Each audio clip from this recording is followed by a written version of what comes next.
Bienvenido de nuevo. Hoy nos acompaña Alexander Mercouris, presentador del muy popular programa The Duran y también del podcast Alexander Mercouris. Dejaré un enlace a ambos en la descripción. Así que gracias por volver al programa. Encantado de estar aquí, Glenn. Siempre me impresiona tu conocimiento tan detallado y tu enfoque en la política europea, y quería preguntarte por lo que está ocurriendo en la política británica, porque parece algo bastante sin precedentes lo que estamos viendo. Pero antes, pensé que un buen punto de partida podría ser el hilo común que recorre la política europea, porque da la impresión de que estamos viendo una élite política desarraigada que tiende a ignorar los intereses nacionales más básicos. Podríamos decir que hay una atención excesiva a la política exterior o a la guerra, y eso, ya sabes, podría estar alimentando problemas económicos y políticos. Vemos bajos niveles de aprobación, debilitamiento de la oposición política. ¿Qué es lo que tú estás observando ahora mismo en Europa?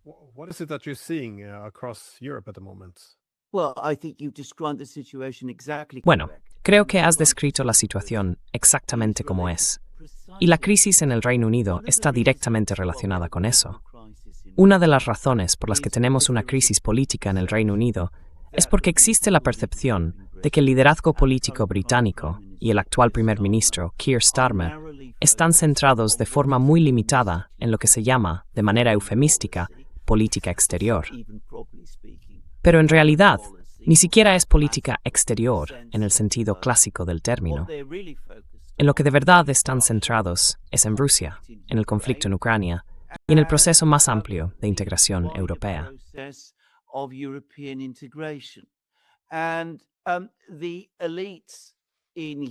Y las élites en Europa, y el Reino Unido no es una excepción, como consecuencia han ido perdiendo interés y también la capacidad de entender los problemas reales que se acumulan dentro de sus propios países.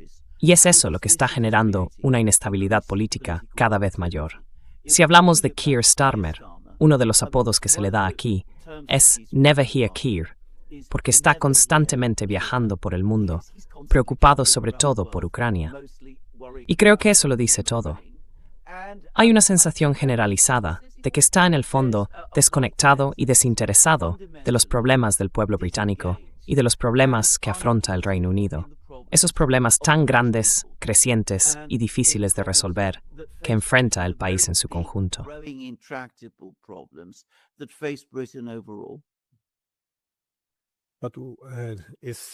Pero están llegando a su fin los días de Starmer. ¿Y cómo crees que las próximas elecciones van a cambiar la política británica? Porque ahora estamos viendo la posibilidad de que, ya sabes, el señor Brexit, Nigel Farage, acabe asumiendo, el cargo de primer ministro.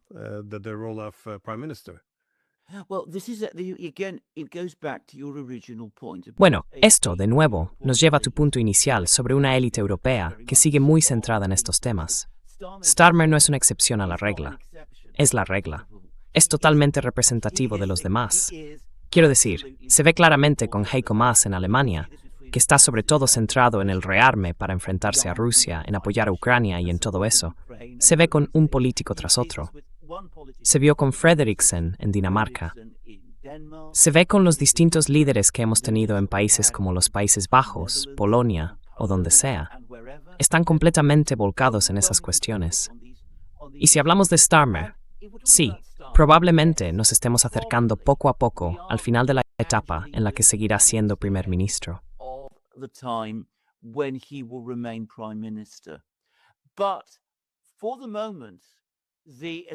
Pero, por ahora, la élite política establecida sigue en su sitio, y lo que están intentando hacer es deshacerse de Starmer y encontrar a alguien que sea exactamente igual que él, pero que, de alguna manera, resulte un poco más popular de lo que ha sido Starmer. Por eso esta crisis se está volviendo tan complicada y tan difícil de resolver. Básicamente, no hay nadie que pueda tomar el relevo, seguir haciendo lo que hace Starmer, y al mismo tiempo ser más popular que él. En cuanto a Farage y Reform, Farage viene de fuera de esa élite de la que acabamos de hablar. En el pasado ha propuesto cambios en la política exterior británica. Escribió, por ejemplo, algunos artículos en los que sugería que la guerra en Ucrania había sido en efecto provocada por acciones emprendidas por Occidente.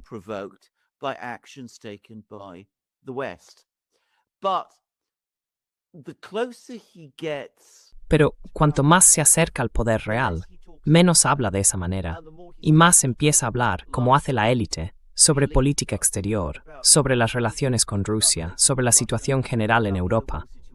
Y uno tiene la sensación de que al final no va a ser la persona con la autoridad política, ni con la habilidad necesaria para llevar a cabo ese gran cambio de rumbo en la política británica que hace falta. Por un lado, está demasiado interesado en atraer el apoyo de miembros de la élite, de miembros del Partido Conservador que se están pasando a su lado, y no quiere asustarlos pareciendo demasiado radical en cuestiones de política exterior. La conexión entre la política exterior y la crisis de la política interna creo que no es algo que él entienda del todo.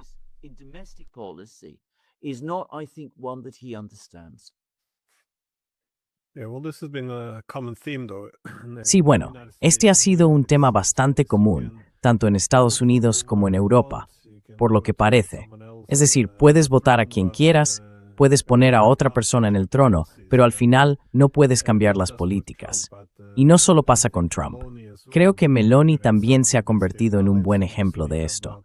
Los italianos siempre hablan de la Meloni de la campaña electoral y, por supuesto, de la que llegó al poder después, que son personas muy distintas. Pero claro, estos liderazgos tan impopulares, quiero decir, la razón por la que todos están cayendo en las encuestas por toda Europa es porque hay una crisis. Es decir, parece que no están defendiendo realmente el interés nacional básico. Y esto no va a desaparecer, ni siquiera si Farage llega al poder. Así que, ¿hacia dónde crees que va el Reino Unido en este contexto? Porque en algún momento los problemas económicos tendrán que, esta realidad tendrá que influir también en su política exterior.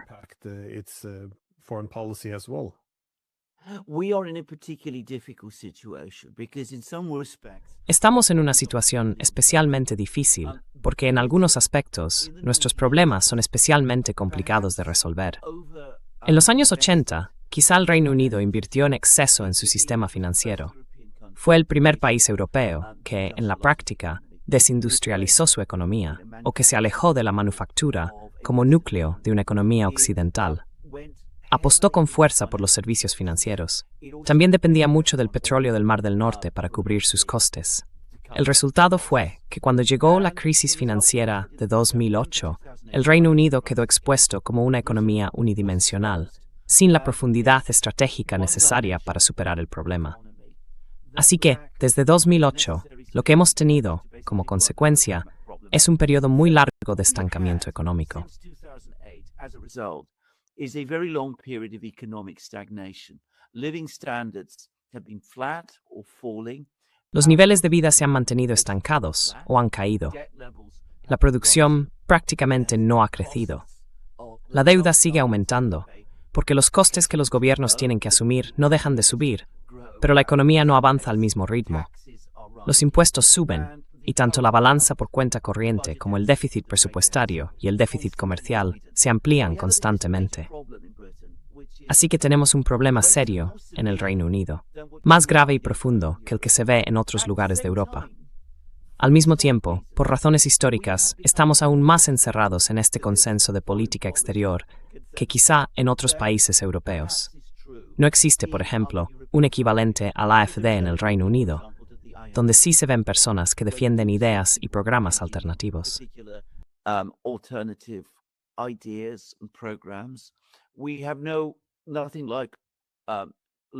No tenemos nada parecido a Le Pen y el Reagrupamiento Nacional, o a Mélenchon y sus fuerzas de izquierda, que también cuestionan esas ideas. No hay nadie como Salvini, que está ahí en Italia, que es viceprimer ministro, tiene cierta autoridad y discute abiertamente contra esas cosas. Así que tenemos un conjunto de problemas especialmente difíciles que requieren una solución y mucha atención. Y además, tenemos una clase política quizá aún más cerrada a estas realidades que la que se ve en otros lugares de Europa. Todo esto está generando tensiones crecientes y una exasperación cada vez mayor por parte del público británico. Mucha gente dice que por primera vez percibe un ambiente de enfado en la sociedad británica en general.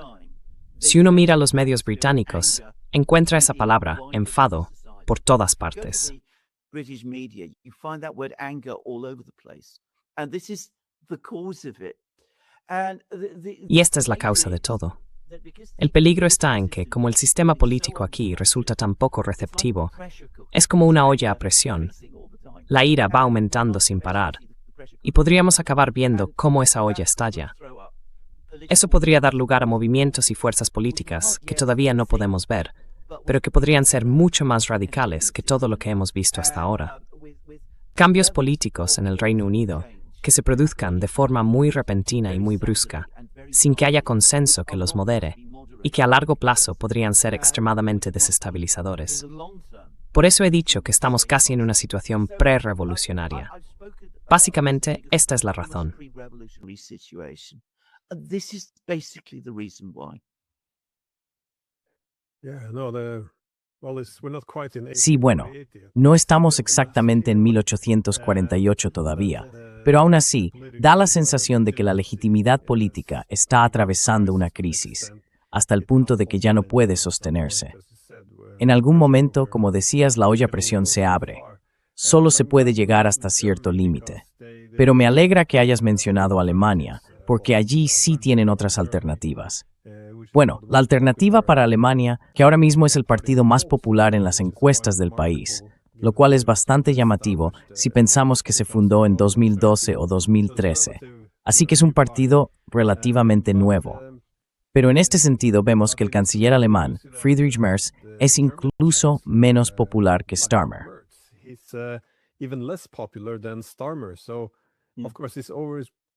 Claro, él siempre. Lo que ha pasado en Alemania es bastante sorprendente, porque como sabemos, después de la Segunda Guerra Mundial, Alemania reconstruyó por completo su imagen. Aprendió de la historia. Se volvió menos propensa a involucrarse en guerras. Era la economía la que impulsaba a Europa hacia adelante. Todo eso. Veíamos a líderes alemanes reuniéndose con los rusos, superando la historia, dejando atrás todo aquello que había definido a Alemania y que, de alguna manera, se reflejaba en lo que Europa debía representar. Hoy estamos viendo una Alemania muy distinta. Se está desindustrializando, tiene un enorme problema económico y, como decía, una crisis de legitimidad política. Y mientras todo esto ocurre, también estamos viendo cómo se apunta contra la oposición.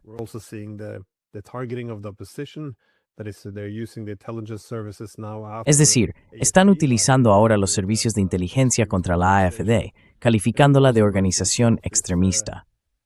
Y claro, Merz, él mismo. Bueno, eso de aprender de la historia, parece que no tanto. De nuevo, igual que su predecesor, apoyó el genocidio en Gaza. Merz dijo que Israel estaba haciendo el trabajo sucio por nosotros cuando atacó a Irán. Y ahora, por supuesto, están trabajando en la producción masiva de drones y misiles para poder atacar a Rusia. Esta es una Alemania muy distinta a la que vimos, sobre todo en los años 90 y después también. Pero ¿hasta qué punto puede mantenerse esto? Si volvemos a tu analogía de la olla a presión, parece que todo esto no hace más que intensificarse. Y sí, se está intensificando. It is intensifying, and it's important to stress that all of these. Y es importante subrayar que todo esto de lo que estamos hablando, la idea de prohibir a la AfD, las restricciones a la libertad de expresión, de reunión y todo lo demás, en el Reino Unido, increíblemente y con muy poca atención mediática, ocurrió algo asombroso. Un abogado que defendió con éxito a sus clientes en un juicio, clientes que pertenecían a un grupo de protesta contra algunos de los acontecimientos en Gaza. Ese abogado, después de ganar el caso, fue procesado por desacato al tribunal por el discurso de defensa que pronunció durante el juicio. Y durante un tiempo, llegó a considerarse desacato al tribunal, que es un delito penal que puede conllevar hasta 5 años de prisión, informar de que ese juicio se estaba celebrando. Es increíble. Pero, en fin, estamos llegando a situaciones de este tipo.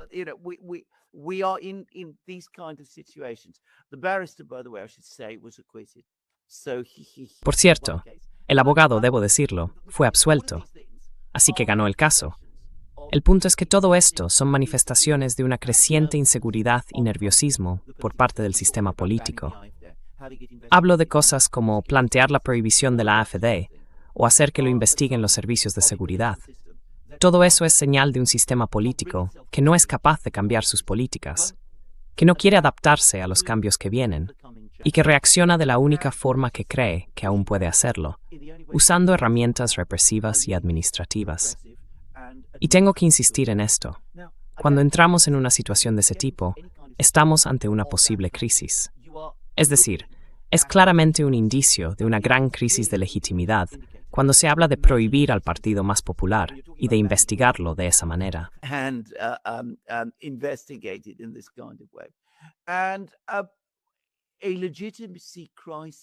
Y una crisis de legitimidad para la que la verdad no tenemos ningún tipo de brújula que nos guíe. Ahora bien, tienes toda la razón. Y por cierto, esto va sobre Alemania. Y aquí está la diferencia fundamental entre Alemania y el Reino Unido.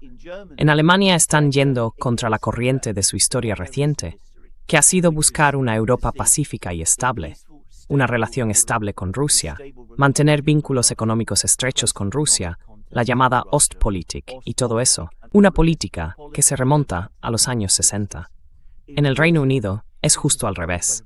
Aquí hay casi un exceso de política, porque siempre el mito fundacional de la política exterior británica es Churchill en 1940.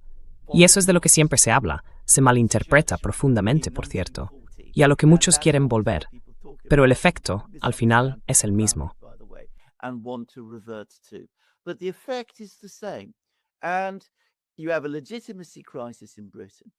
Y hay una crisis de legitimidad en el Reino Unido. También hay una crisis de legitimidad en Alemania. Y eso va a ir extendiéndose poco a poco por toda Europa. Para que quede claro, no es algo que yo quiera ver, ni con lo que me sienta cómodo en absoluto. No quiero ver un cambio desordenado o caótico. Quiero ver un cambio ordenado de políticas, a medida que el sistema se adapte a las circunstancias y sea sensible a los movimientos de opinión. Ese es el tipo de sistema político con el que yo crecí. Pero esto refleja lo frágil que es el sistema actual, que se ha vuelto muy rígido, muy incapaz de adaptarse y que ahora está en crisis. Y sinceramente, no sé exactamente cómo se van a desarrollar las cosas. Pero sí diré esto. En Alemania, igual que en el Reino Unido, la situación es insostenible.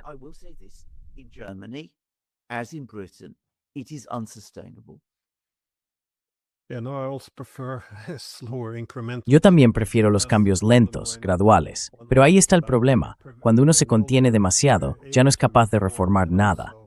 Y además, cuando esa legitimidad cae y surge la oposición y se la frena o incluso se la ataca, los problemas no se resuelven. Lo único que pasa es que la presión va aumentando, y eso garantiza que cuando lleguen los cambios serán más desordenados y más disruptivos. Pero claro, cuando hablamos de Alemania y del Reino Unido, podemos afirmar a Francia en un buen Macron se mantiene en el poder casi sin importar cómo vote la gente. Bueno, hasta cierto punto.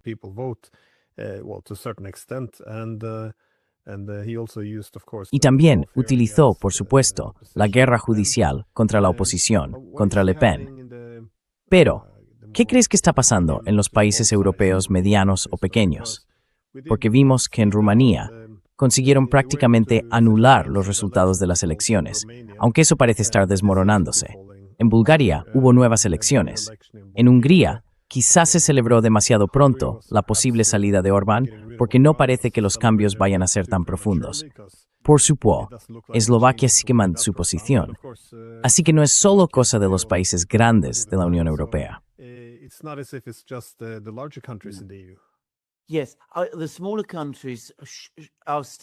Sí, los países más pequeños siguen mostrando más iniciativa y vitalidad política, probablemente porque son relativamente pequeños. No tienen los complejos aparatos de seguridad que tienen los países grandes, y además están menos comprometidos con el sistema que los estados más grandes. En un país pequeño es más fácil que la gente se organice, porque resulta menos complicado hacerlo que en un país grande, donde hay que organizarse a una escala mucho mayor.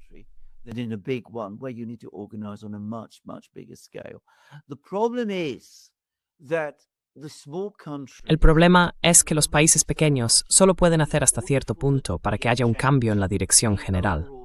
Los países grandes de Europa tienen que implicarse. Alemania, Francia, Italia, España, Reino Unido, son esos países los que al final deciden el rumbo de la política europea. No Eslovaquia, ni Polonia, ni Croacia, ni Eslovenia, ni Hungría, ni Bulgaria, ni otros lugares por el estilo. Así que los países pequeños son importantes, porque aportan un contrapeso y abren espacio para el diálogo y la acción.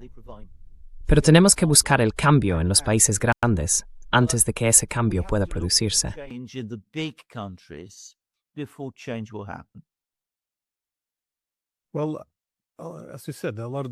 Bueno, como decías, gran parte de la obsesión en política exterior está por supuesto centrada en Rusia, y eso sigue generando problemas para las economías europeas. Pero parece que hay un pequeño cambio en la retórica. No es algo que haya ganado mucho impulso, pero después de más de 4 años defendiendo básicamente que las armas son el camino hacia la paz y dejando de lado la diplomacia, lo que parece formar parte de esa estrategia más amplia de luchar hasta el último ucraniano, ahora empezamos a ver que se habla, aunque sea tímidamente, de que quizá haya que hacer algo muy radical y polémico dentro de la Unión Europea. Hablar con la otra parte, es decir, recurrir a la diplomacia.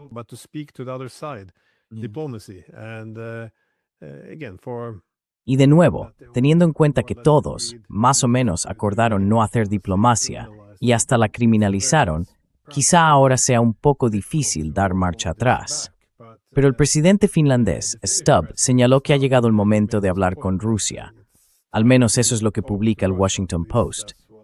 No tengo claro si con eso estás sugiriendo que debería ser él quien lidere las conversaciones con la Unión Europea. Pero, ¿tú crees que esto va a algún sitio? ¿O simplemente se está discutiendo quién va a hablar, de qué se puede hablar, o quién debería representarnos?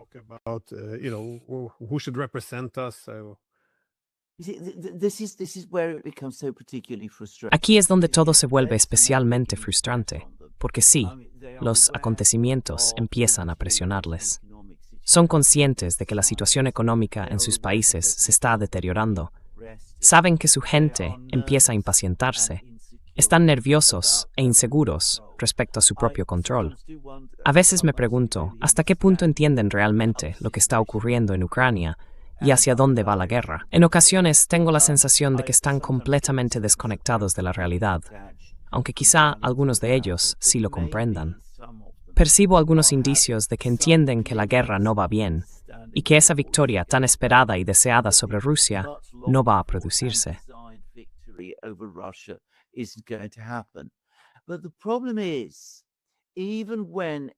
El problema es que, incluso cuando los acontecimientos les empujan hacia la conclusión lógica de que la diplomacia con los rusos es esencial, da la sensación de que no lo hacen con convicción, que en realidad no creen demasiado en ello. Llevan hablando de esto desde hace varios meses. Todo empezó de verdad en diciembre, más o menos cuando se discutía el préstamo a Ucrania. Pero ahora estamos en mayo, y todavía no han acordado ni siquiera quién va a liderar las negociaciones con los rusos. Es decir, no han avanzado nada en ese sentido. Tampoco han presentado propuestas concretas de las que puedan hablar con los rusos, ni mucho menos viajar a Moscú para intercambiar ideas.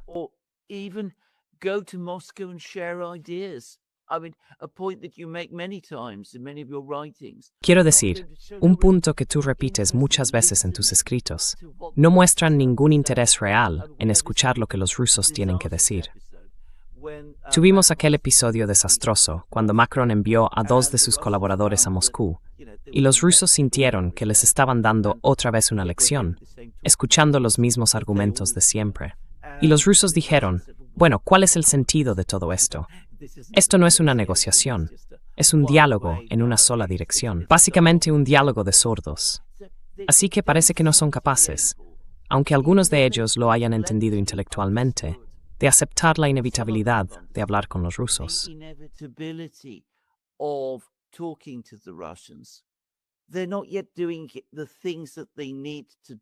Todavía no están haciendo lo que necesitan hacer para avanzar en eso, con alguna posibilidad real de éxito. Ni siquiera han definido de forma realista qué significa éxito, cuál es su objetivo en este conflicto, si es que aún lo tienen claro. ¿Es derrotar a Rusia ¿Cómo? ¿Cómo se derrota a Rusia ahora? ¿O es mantener a los rusos en un punto muerto? ¿Qué significa eso exactamente? O quizás se trata de adaptarse a la posibilidad de una victoria rusa, sea lo que sea que eso implique. Pero de nuevo, no han tenido una conversación seria sobre ello. Así que, dado que no hay un acuerdo fundamental sobre nada, es muy difícil imaginar que estas negociaciones, o las negociaciones que se proponen, puedan avanzar en absoluto. Sí lo es. Es una señal de que la realidad empieza a abrirse paso, que hablen de hablar con los rusos. Pero antes de que ocurra algo realmente concreto, tienen que aceptar que simplemente hablar con los rusos no basta. Tienen que decidir de qué van a hablar y quién les va a representar.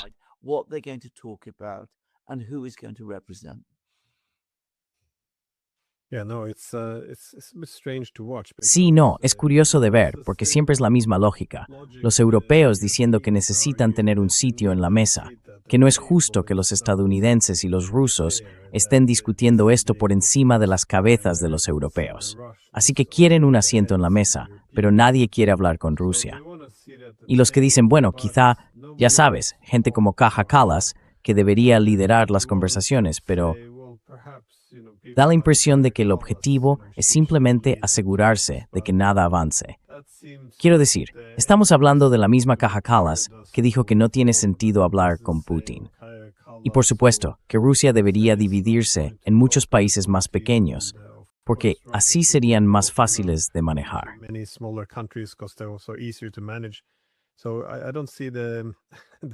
Así que no veo que haya una diplomacia real en marcha. Incluso Merz ahora parece que entra en Twitter casi todos los días, o al menos con bastante frecuencia. Cada vez que hay un ataque de Rusia contra Ucrania, el argumento, no solo de él, sino también de otros líderes de la Unión Europea, es: mirad lo que han hecho los rusos, han lanzado un gran ataque contra Ucrania. Eso demuestra que no quieren una solución negociada. Pero son los mismos que se niegan siquiera a levantar el teléfono y hablar con la otra parte. Así que, cuando hablan de negociaciones, parece que lo que entienden es rendición. Es decir, si Rusia quiere la paz, debería detener todos los ataques y, en esencia, renunciar a cualquier tipo de ventaja.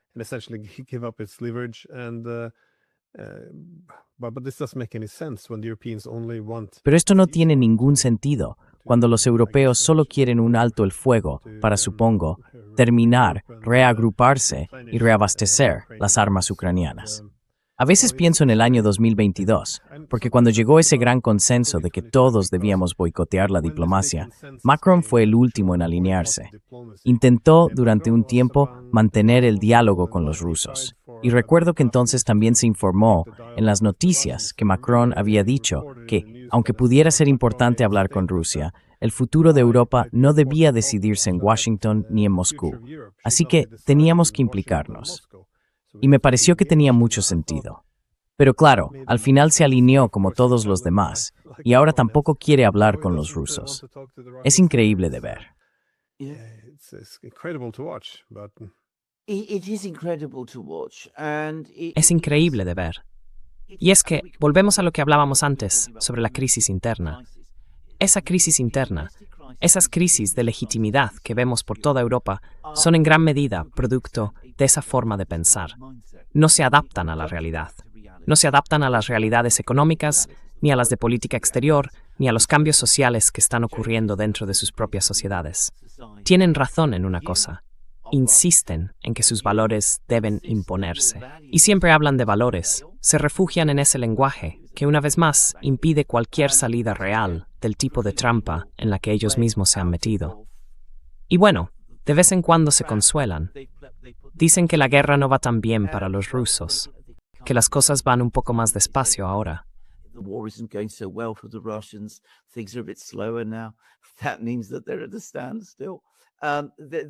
Eso significa que están completamente bloqueados. Se esconden detrás de ese pensamiento ilusorio porque no son capaces de romper con la línea que todos decidieron seguir, incluido Macron, al final, en 2022.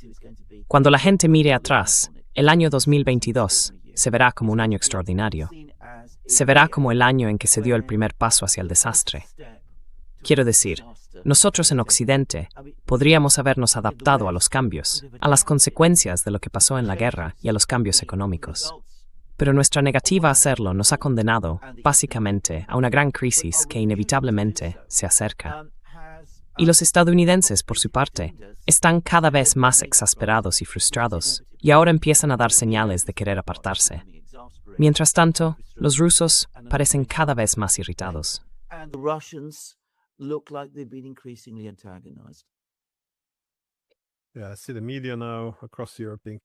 Veo que ahora, en toda Europa, los medios están llenos de titulares parecidos. Están volviendo a la idea de que Ucrania está ganando, insinuando que ya ha cambiado el rumbo de la guerra. Y claro, que Putin está temblando de miedo. Y por supuesto, que Putin vuelve a estar enfermo y muriéndose. Este tipo de noticias aparecen de vez en cuando hace falta tranquilizar a la gente y hacerle creer que, en fin, podemos ganar en Ucrania. Todos los problemas de corrupción en Ucrania se están presentando ahora en algunas partes de Europa, como si dijeran, mirad, eso significa que la gente rinde cuentas.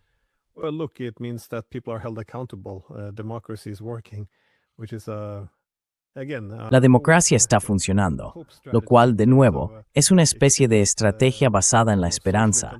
Si uno consigue construir socialmente el mundo como desearía que fuera, quizá, solo quizá, acabe haciéndose realidad. Pero buena parte de esta histeria colectiva en Europa parece venir, en parte, de que el continente ha perdido su lugar en el mundo. Ya no es el socio menor de Estados Unidos, y el llamado Occidente político ya no tiene la misma cohesión que dio forma a la hegemonía unipolar o liberal. Además está ese declive económico que también alimenta la sensación de desesperación. Así que si miramos todo esto, ¿cómo ves tú esta estancación a largo plazo?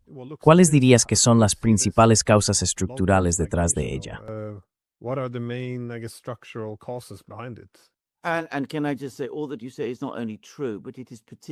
Y déjame decir que todo lo que dices no solo es cierto, sino que es especialmente cierto en el caso del Reino Unido.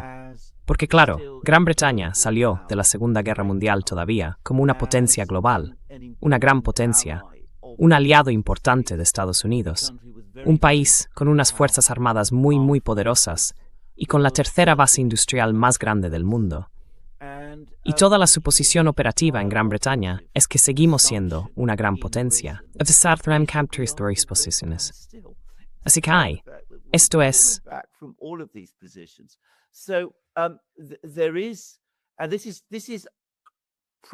En privado, claro, todo el mundo lo entiende. Así que existe esta idea de que estamos perdiendo nuestra posición, que ahora estamos en un declive extremo.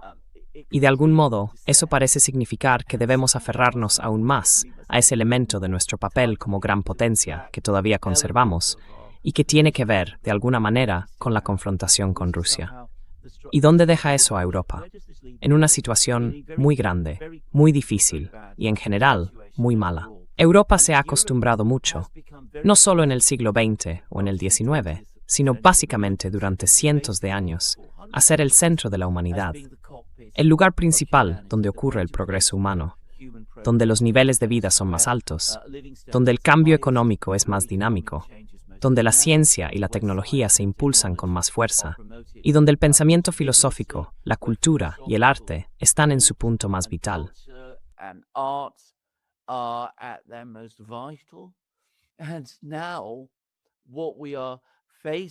Y ahora lo que tenemos delante es la posibilidad real de convertirnos en una región estancada. Y eso es algo muy alarmante y muy inquietante, no solo para las élites europeas, sino sospecho también en el fondo para buena parte de la población europea en general, que probablemente empieza a percibirlo. Y eso también explica parte de este problema de legitimidad. Ahora bien, no tiene por qué ser así. Una de las razones por las que Europa fue tan importante en su momento fue precisamente porque era flexible, precisamente porque hacía diplomacia, precisamente porque tenía enfoques objetivos, o si no objetivos, al menos pragmáticos, en su política económica. El problema es que todo eso se ha perdido. Esa forma de pensar de la que hablábamos es la que está amenazando a Europa con la marginación. whether we have the will and the imagination. La gran pregunta es si todavía tenemos en Europa la voluntad, la imaginación y la vitalidad necesarias para darle la vuelta a la situación. Pero para lograrlo, hay que entender una verdad absolutamente esencial. Para cambiar las cosas, tenemos que llegar a algún tipo de entendimiento con los rusos. Quiero decir, los rusos forman parte de Europa. Son una parte importante de Europa. Han hecho una gran contribución a la cultura europea. Pero, incluso dejando eso a un lado, sencillamente no podemos permitirnos el desgaste de una confrontación interminable con ellos. Nos está agotando la energía y está desestabilizando nuestras sociedades. Y eso, teniendo en cuenta lo que algunos en Europa sienten hacia Rusia, va a ser algo muy difícil de aceptar para ellos.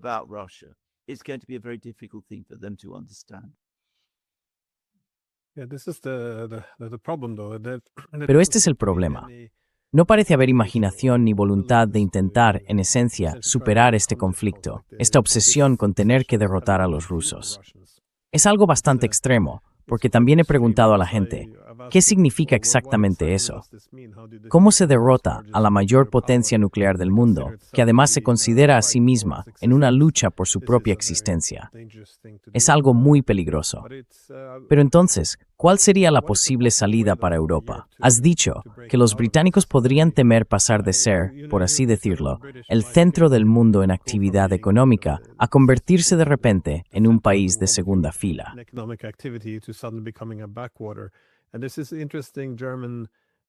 Hay un documento estratégico alemán muy interesante que salió en 2010. Advertía, básicamente, que había que hacer algo para asegurarse de que Europa no se convirtiera, digamos, en la península occidental del continente euroasiático. Y la verdad es que me pareció una forma muy acertada de plantearlo. De hecho, tomé prestada esa expresión y la usé como título en mi libro, donde lo llamé Europa como la península occidental de la Gran Eurasia.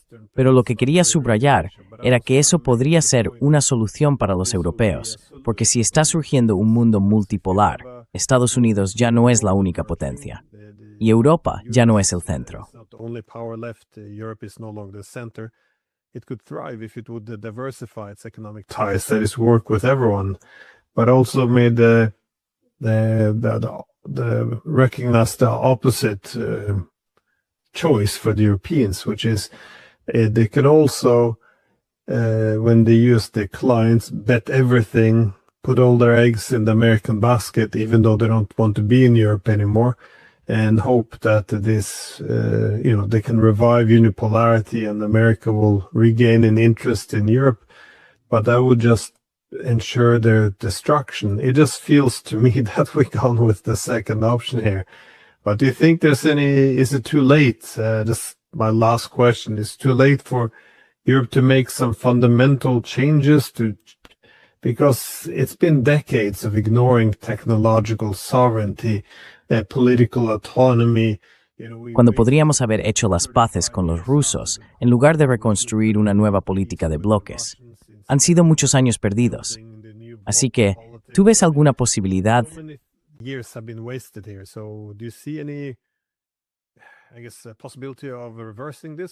Supongo que hay una posibilidad de revertir esto, o estamos todos condenados. Bueno, lo primero que debo decir es que tengo que leer tu libro, porque suena tremendamente premonitorio, si se me permite decirlo. Describe exactamente el cruce de caminos en el que tomamos la dirección equivocada, el camino erróneo. Así que todavía tenemos tiempo. Seguimos siendo un continente muy rico. En general, estamos bien formados. Tenemos todo ese enorme legado de riqueza cultural e intelectual. Pero estamos viviendo de tiempo prestado, y habría sido mucho mejor si hubiéramos tomado las decisiones correctas hace 15 años.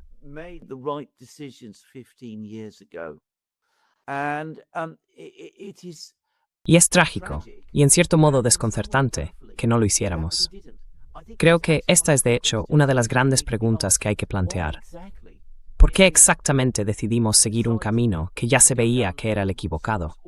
Porque, como dices con toda la razón, convertirse en el extremo occidental de Eurasia no es en absoluto un mal resultado. Quiero decir, Eurasia, no vamos a tener una situación en la que Rusia siga siendo indefinidamente un país pobre, o, ya sabes, lo que sea, o que China siga siendo para siempre lo que antes se llamaba un país del tercer mundo. Son lugares dinámicos, y otras partes de Eurasia también lo son. Other parts of Eurasia are dynamic as well. Involving ourselves in these things. Involucrarnos en estas cuestiones y acercarnos a ellas con lo que tenemos no solo sirve para darles energía a ellos, sino también para dárnosla a nosotros y para moldear el futuro, si se quiere, en función de nuestros propios intereses. Pero claro, no lo hemos hecho. Y encontrar el camino de vuelta va a ser ahora mucho más difícil que hace 15 años, porque hemos perdido mucha buena voluntad en Rusia. Putin dio una rueda de prensa el sábado, después del desfile de la victoria, y señalé lo resentido que parece sentirse con Europa. Y básicamente, Putin era casi la figura más europeísta dentro del Kremlin. Quiero decir, los demás ya están mirando más allá de Europa. Están pensando más en China, están pensando más en la India, están pensando más en esas cosas. Y toda la conversación en Rusia también ha ido cambiando.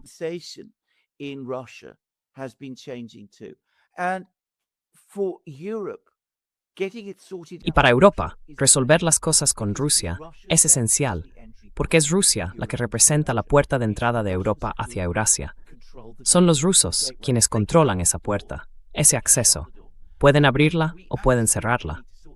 Así que sin duda, necesitamos aclarar las cosas con los rusos. Si conseguimos hacerlo, entonces las cosas pueden empezar a mejorar, pueden empezar a cambiar. Y con el tiempo, ese cambio se mantendría y notaríamos claramente la diferencia. Pero cuanto más lo retrasemos, más difícil será. Y aunque no creo que hayamos llegado todavía a ese punto, llegará un momento en que crucemos el punto de no retorno. Y entonces estaremos tan empobrecidos, tan marginados, que simplemente dejará de ser interesante para los demás implicarse con nosotros.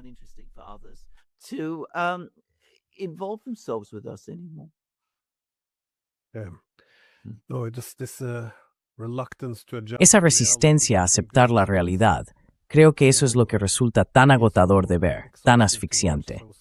Hay un eslogan que dice más Europa, siempre más Europa, y todos tienen que alinearse. Para mí, el ejemplo más llamativo de esto, últimamente, fue cuando el primer ministro de Eslovaquia fue a Moscú para el desfile del 9 de mayo. Después, el canciller alemán amenazó con que debía ser castigado por ir a Moscú a celebrar la derrota de la Alemania nazi. Otro canciller alemán que quiere castigarlo. Y me pareció increíble porque no tienen ninguna solución para arreglar las relaciones con Rusia, pero hicieron lo mismo con Orbán cuando fue a Moscú por motivos diplomáticos.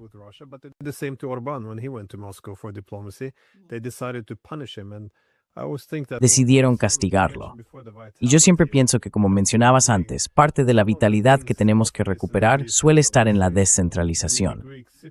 Quiero decir, las ciudades-estado griegas competían con distintos sistemas económicos, diferentes formas de gobierno, y experimentaban, copiando lo que funcionaba. Se puede decir que algo parecido ocurrió con el sistema de estados en Estados Unidos. Europa, con todos sus distintos países, también avanzó en gran medida. Pero ahora, esta especie de conformismo masivo, incluso en torno a ideas y relatos absurdos, resulta bastante destructiva. En fin, veamos si conseguimos salir de eso.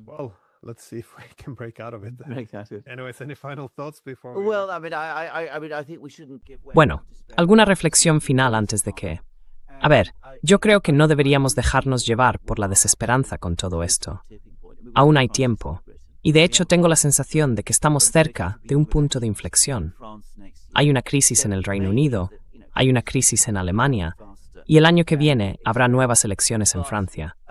Así que puede que el cambio llegue, y que llegue más rápido de lo que pensamos. Pero aún así, hay que decirlo, estamos viviendo de tiempo prestado. No tenemos mucho margen de maniobra. Si no nos adaptamos a lo que básicamente es un mundo posamericano, entonces no será solo un mundo posamericano, será un mundo posoccidental, en el que nosotros seremos solo una pequeña región que se ha quedado atrás y que ya no es ese gran motor al que todos estamos tan acostumbrados, o al que deberíamos estarlo.